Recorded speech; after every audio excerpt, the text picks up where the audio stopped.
Телевизия Европа. Телевизия за новини и политика. Новинарската телевизия на България навърши 10 години. През тези 10 години започнахме от нулата и достигнахме до над 1 милион зрители на ден. Пътувахме, работихме, забавлявахме се и ви информирахме за всичко, което става у нас и по света.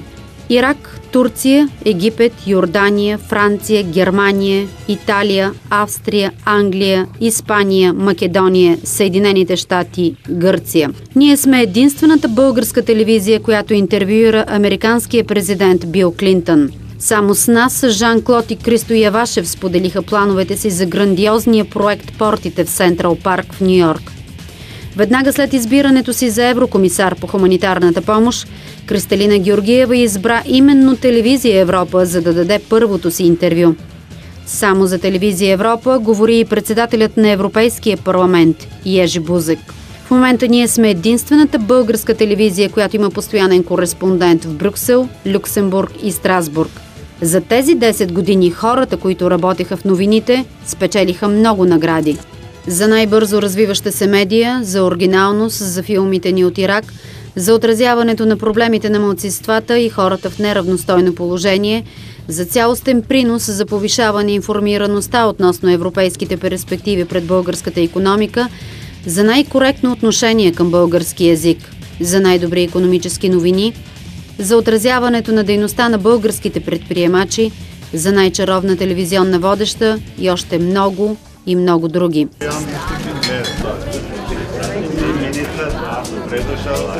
Много ми е драго, че си с нас.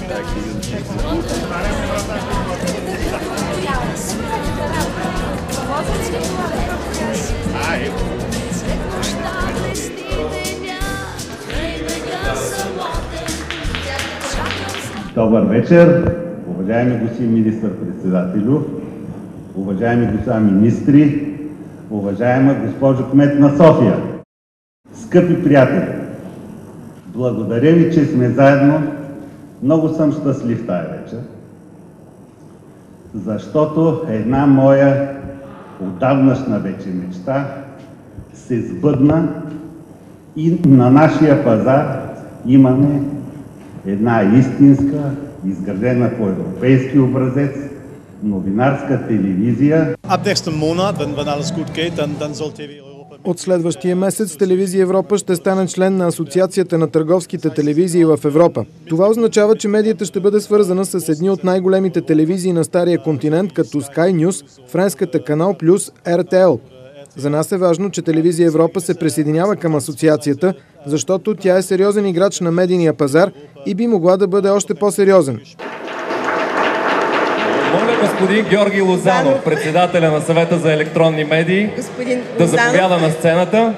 Когато на времето дадахме лицензия на Телевизия Европа, в нашето политическо въображение Телевизия Европа използваше една дума, едно понятие Европа, което беше по-скоро химера, очакване, красива утопия. Днес Европа е новина. Ние сме страна на Европейския съюз и то вътрешна новина, която Телевизия Европа, разбира се, всекидневно отразява. Телевизия Европа издържа тежестта на това изключително тежко, мощно име, за което специално я поздравявам. И ако през тези 10 години, както напомни Емил Стоянов, битката е била главно с други медии и много други новинарски медии не издържаха, следващите 10 години битката ще е между традиционните медии и новата медия, интернет и така нататък. Искрено желая на Телевизия Европа и вярвам в това да спечели и тази битка. Честита годишнина!